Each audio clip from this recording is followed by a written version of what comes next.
CTS 두란노 성경교실 가족 여러분 반갑습니다. 저는 강남중앙침례교회를 담임하고 있는 최병락 목사입니다. 이렇게 두란노 성경교실을 통해서 여러분을 뵙게 되어 너무나도 영광으로 생각하고 앞으로 여러분과 함께 나누면서 은혜 받을 말씀은 사사기입니다. 몇 주간에 걸쳐서 하나님께서 구약 성경 사사기에 어떤 메시지를 담아 놓으셨는지를 여러분과 함께 나누면서 저도 은혜를 받고 함께 시청하시는 여러분 모두도 은혜를 받기를 바랍니다. 사사기를 우리가 이 시대에 꼭 왜 공부를 하고 배워야 하는지는 사사기를 읽어보시면 아시겠지만 사사기는 지금 오늘날 우리 시대와 굉장히 닮아 있습니다. 우리가 잘 아는 것처럼 사사기 21장 전체를 한 단어로 한 구절로 요약을 해보라 그러면 여러분 너무나도 잘 아시는 것처럼 21장 25절에 나오는 그때의 이스라엘의 왕이 없으므로 사람들이 각각 자기 소견에 옳은 대로 행하였더라 라고 하는 이 말씀이 사사기 전체를 설명해 주는 핵심 구절입니다.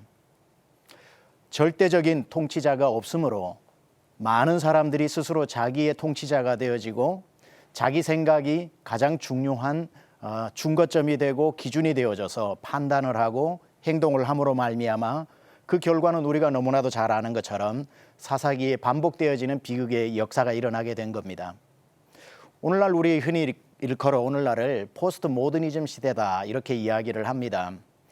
포스트 모더니즘 시대 때의 가장 중요한 하나의 특징이 있다면 진리의 상대주의라고 이야기합니다. 영어로 relativism이라 이렇게 이야기를 하는데 진리의 상대주의는 마치 사사기에 절대적 왕권을 가진 왕이 없으므로 모든 사람이 왕이 되어버리고 마는 것처럼 하나의 절대적 진리를 인정하지 않고 모든 진리는 상대적인 것이기 때문에 당신의 진리는 당신의 진리대로 살고 당신의 진리는 당신의 진리가 맞기 때문에 너의 진리를 나에게 주입하지 말고 또한 나도 나의 진리를 당신에게 강요하지 않겠다라고 하는 그러한 진리의 절대성이 아닌 진리의 상대성입니다.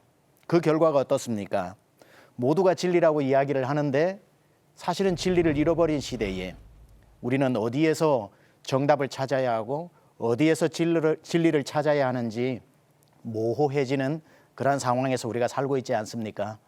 마치 홍수가 나서 온 천지에 물이 가득한데 막상 마실 물을 찾아보려고 하면은 마실 물이 없는 것처럼 이 사사기를 보면서 오늘날 우리 시대를 다시 한번 점검해보고 오늘날 시대에 어떤 말씀으로 어떤 진리를 붙잡아야 하는지 당연히 예수 그리스도께서 내가 곧 길이요 진리요 생명이라고 말씀하셨고 나로 말미암지 않고는 아무도 아버지께로 갈 자가 없다고 했기 때문에 예수님의 진리가 회복되어지는 것을 우리가 함께 꿈꾸면서 사사기를 통해서 또 하나님은 그 혼란한 세상을 어떻게 바르게 잡아 가시는지 그 이야기들을 여러분과 함께 살펴보려고 합니다. 사사기는 전체 1장에서 21장까지 구성이 되어져 있는데 오늘 첫 번째 시간은 여러분과 함께 사사기 전체의 배경이 되어지는 1장에서 3장까지의 이야기를 여러분하고 나누려고 합니다.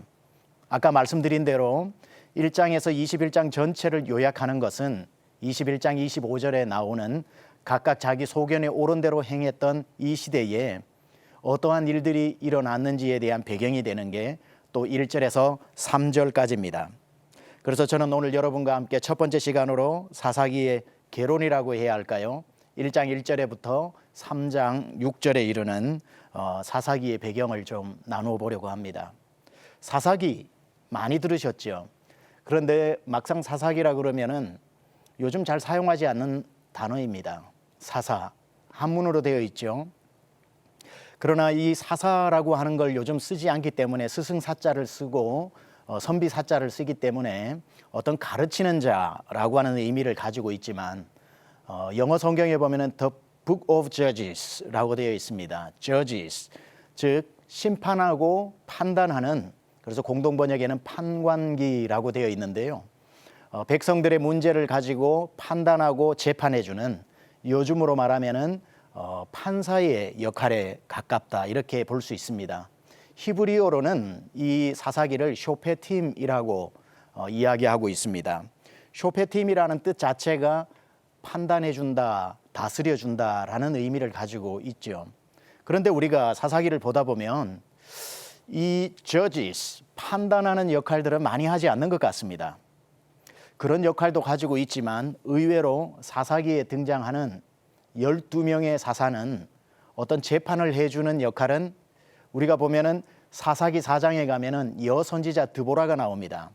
그 드보라가 4장 5절에 자기의 종려나무 아래 앉아 있을 때에 백성들이 나와 그에게 재판을 받았다라고 하는 말이 나오는 어떤 면에 있어서 이 판관, 사사, 재판관의 역할을 유일하게 수행한 사람이 드보라가 아닐까 생각을 하고 그 외에 나머지 사사들의 역할들은 백성들이 압제를 당할 때에 불세출의 영웅처럼 일어나 하나님의 신탁을 받고 하나님의 주시는 능력을 힘입어서 백성들을 압제에서 구원해내는 역할, 그리고는 자기가 살아가는 내내 그 구원의 평화를 유지하는 역할들을 감당하는 것이 일반적으로 성경에 나오는 사사의 역할들입니다. 먼저 오늘은 배경이기 때문에 이 사사기 전체에 대한 이야기를 조금 살펴볼 때 먼저 이 사사기는 언제 기록이 되었을까라는 겁니다. 언제 기록이 되었는지는 모든 성경의 대부분 학자들에 따라서 의견이 분분합니다. 그러나 우리가 분명한 것은 삼손 이후 마지막 사사라고 하는 삼손 이후 사무엘이 등장하는 그때 사무엘은 우리가 잘 알다시피 사울 임금을 기름 부어 세우고 또 다윗 임금까지 기름 부어 세웠던 이스라엘의 왕권 통치를 이루는 데 가장 중요한 역할을 했던 사람이 사무엘입니다. 그렇게 보았을 때에 사사기서에서 지속적으로 등장하고 있는 그때 왕이 없었기 때문에 압제를 당했다, 왕이 없었기 때문에 고통을 당했다라고 하는 그 말은 바꾸어서 얘기해 보면은 왕이 필요하다, 우리에게는 그렇기 때문에 왕이 필요하다라는 것을 계속해서 말해주고 있는 것이 사사기의 본래의 목적이라고 볼 수 있습니다. 그렇다면 틀림없이 왕을 세워야 하는 필연적 이유를 설명하기 위해 사사기가 기록되어졌다면 아마 사울 임금이 세워진 1050년, 기원전 1050년에서 또 사울 임금 다음에 일어난 다윗 임금이 세워지는 1010년, 이 40년 사울 제위 통치 기간 동안에 아마 기록되지 않았나, 그렇게 보는 것이 일반적인 견해입니다. 그러면은 이 사사기의 역사는 어떻게 되는가? 당연히 여호수아서를 통해서 여호수아가 가나안 정복의 7년 반 전쟁을 마치고 12지파에게 땅을 다 나누어 줌으로 여호수아서가 끝이 나게 됩니다. 그리고 난 뒤에 사사기 시대가 시작되어지고 그 다음에 사무엘상을 통해서 이제 사무엘 시대를 지나면서 사울 왕이 세워지죠. 이 여호수아 시대부터 사울 임금까지의 사이 약 350년간의 통치를 기록하고 있다, 이렇게 보면 될 것 같습니다. 그런데 여러분이 만약에 이 사사기에 등장하는 12사사의 통치 기간들을 다 합쳐보면 350년이 아니라 410년이라는 것을 아시게 될 겁니다. 그러면 우리는 여기에 궁금증이 생깁니다. 아니, 기간이 보통 340년에서 50년, 흔히 BC 1390년에서 사울 임금이 통치하던 1050년까지의 기간, 즉 340년이 이 사사시대라고 이해를 하는데, 사사들의 통치를 합치면 410년이라면 이 불일치를 어떻게 이해해야 하는가? 학자들이 여기에 대한 고민에 빠졌습니다. 그리고는 중론으로 우리가 이해하고 있는 것은 12사사가 모두 이 사람이 끝이 나면 다음 사사가 등장하고 이 사람이 끝이 나면 다음 사사가 등장하는 것이 아니라 사사들 통치가 전국적으로 일어나기보다는 지파별로 일어났기 때문에 어떤 사사의 통치는 다른 사사의 통치와 겹쳐지는 부분들이 상당히 있기 때문에 이 410년이라고 다 산수 수학적으로 합산을 내어서 410년이 나오지 않고 겹쳐지는 부분들을 어느 정도 이렇게 감안한다면 340년, 350년이 될 수 있다, 이렇게 봅니다. 대부분의 사람들은 이 사사기를 예상했다시피 사무엘이 기록하지 않았나, 이렇게 생각을 하고요. 아마 그럴 확률이 가장 높은 것 같습니다.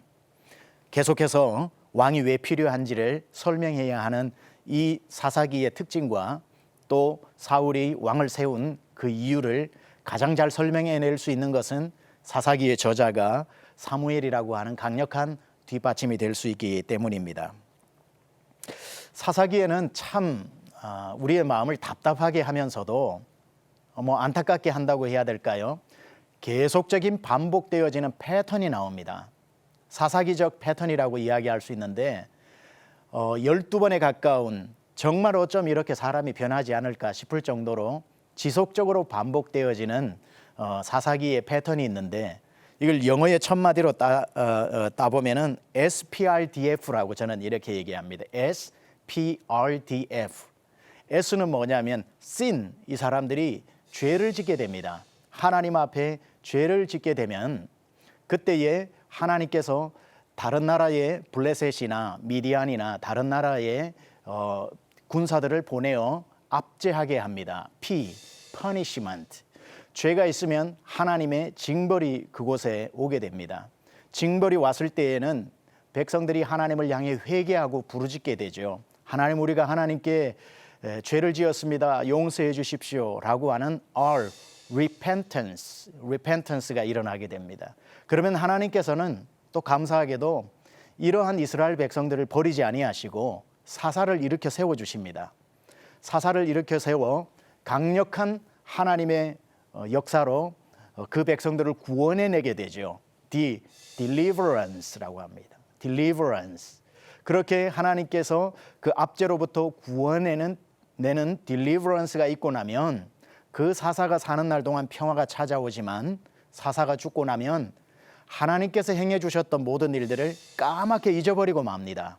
그래서 forgetting이라고 하는 이 패턴이 SPRDF라고 하는 이 패턴을 계속 지속적으로 반복하고 있다는 것이 이 사사기의 특징입니다. 그런데 안타깝게도 하나님 앞에 이 학습 효과라는 게 있지 않습니까? 잘못했을 때에 회개하고 그러면 하나님께서 사사를 보내시고 사사를 통해 구원해 내시고 평화가 왔다면 정신을 차리고 더 나은 방향으로 언제든지 우리는 7번 넘어질 수도 있지만 다시 일어나고 다시 일어나서 더 좋은 방향으로 이 이스라엘 백성들이 성숙해 나갔다면 아마 이 사사기는 승리의 스토리가 될 수 있었을 겁니다. 그런데 안타깝게도 굳이 그림을 그려보자면은 이 반복되어지는 패턴이 21장까지 갈 동안 하향 곡선을 이루면서 패턴이 지속된다는 겁니다.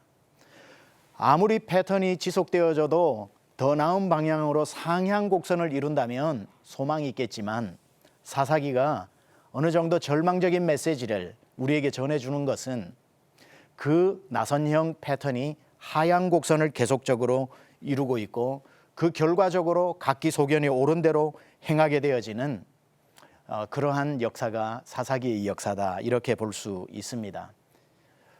1장에서부터 3장 6절까지의 내용의 배경이 바로 이러한 부분들을 다루고 있는데 특별히 1장에서 3장까지의 내용을 조금 더듬어 보자면 우리가 몇 가지 주목해서 봐야 할 부분들이 있습니다. 왜 사사기가 이러한 하나님을 떠나는 일들을 지속적으로 반복하고 있는지.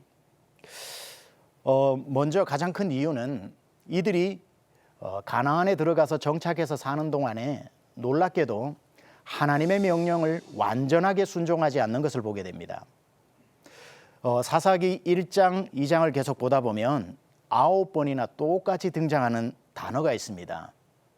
무슨 지파는 무슨 족속을 다 쫓아내지 못하였다.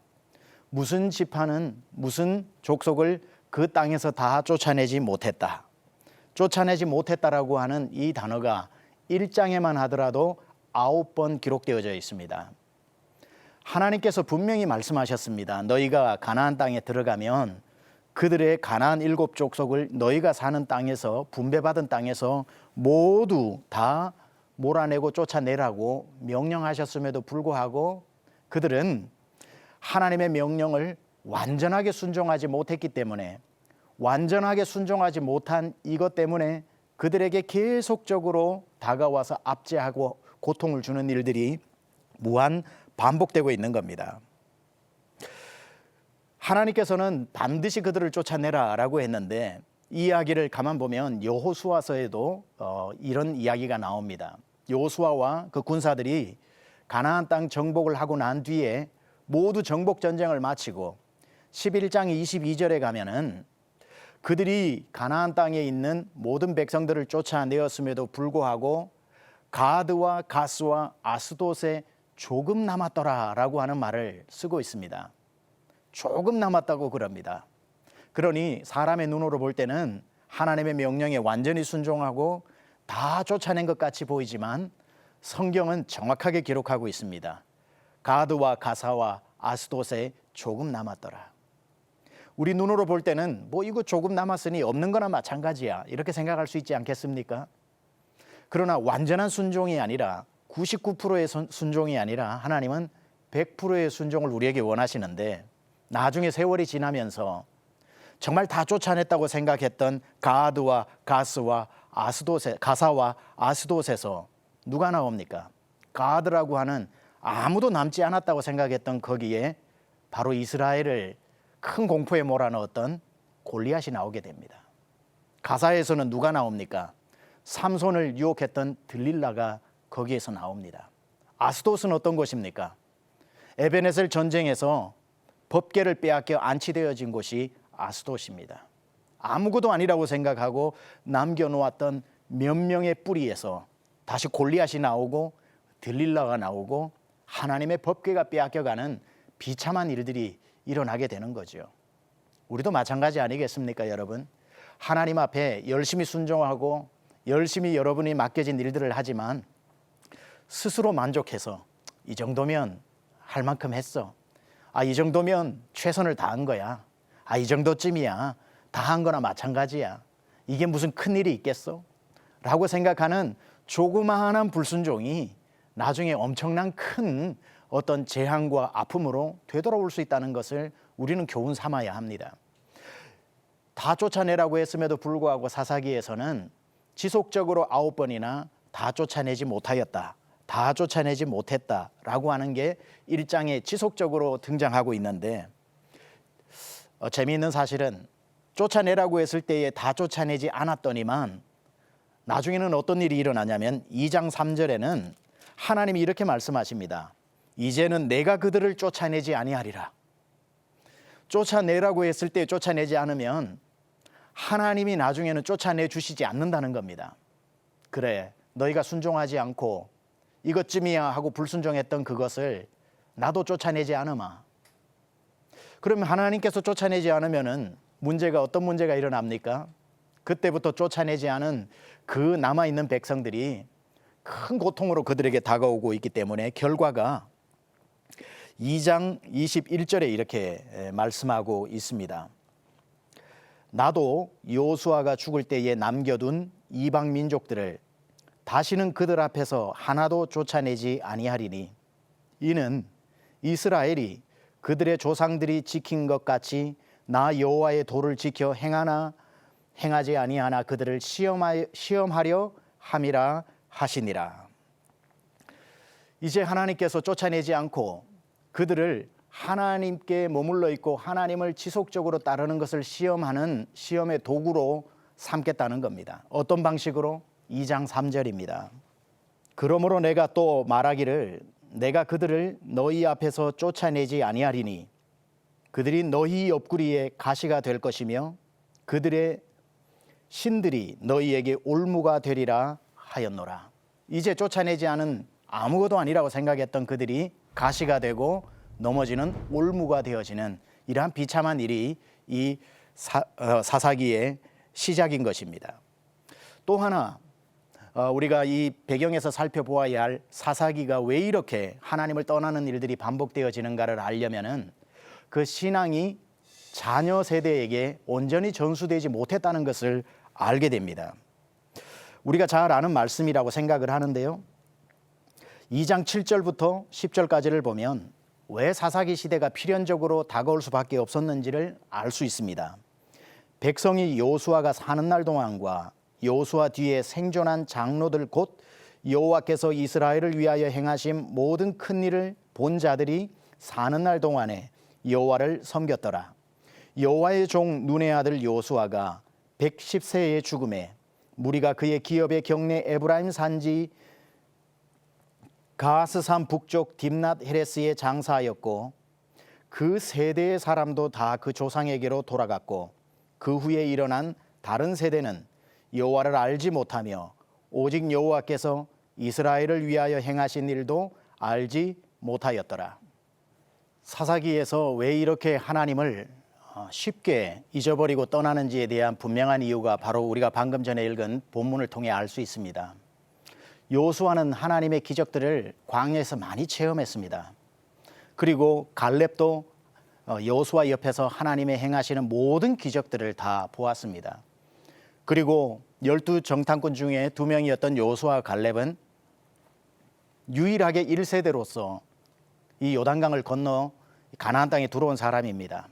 하나님의 모든 역사를 알고 있었고 여리고 성이 무너지고 또 하나님께 불순종할 때에는 아이성에서 어떻게 패배하는지도 다 보았던 사람들입니다. 그리고 그들과 함께했던 또 광야 2세대의 사람들도 하나님의 역사들을 광야에서 많이 보았습니다. 그런데 가나안으로 들어와서 그 지난한 7년 이상의 정복 전쟁을 하느라 집에서 자라나고 있는 자기의 자녀들에게 하나님의 행하신 일들을 가르치지 못했던 겁니다.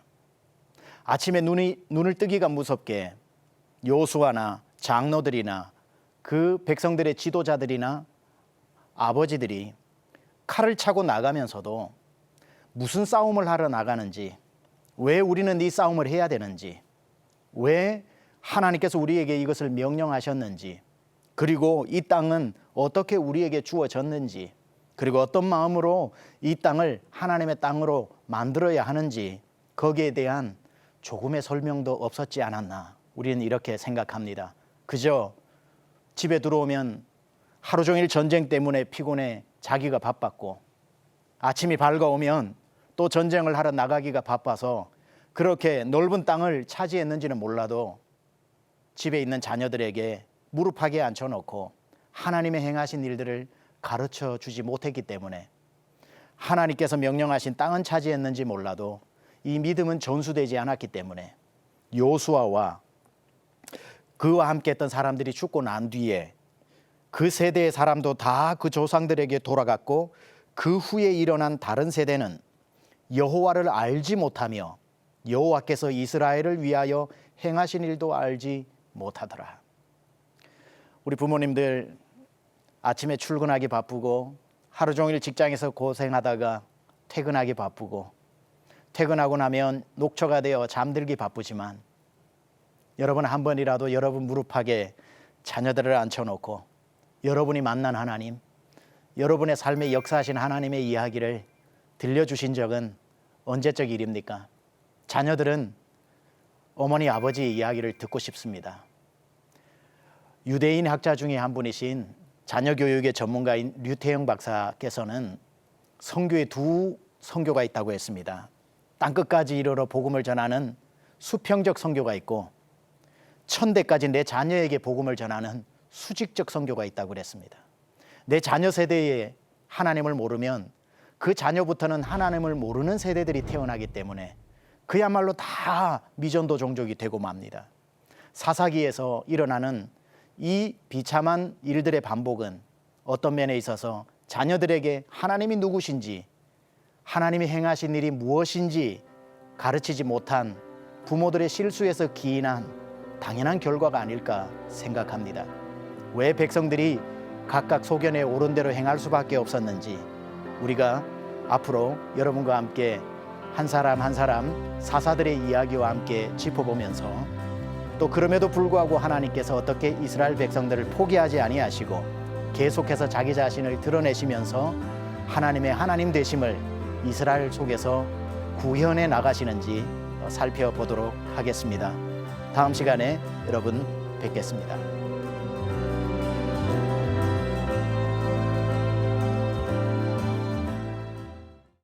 이 프로그램은 CTS 방송가족의 사랑과 후원으로 제작되었습니다. 후원전화 02-6333-1003번, ARS 060-808-1004번으로 전화주세요.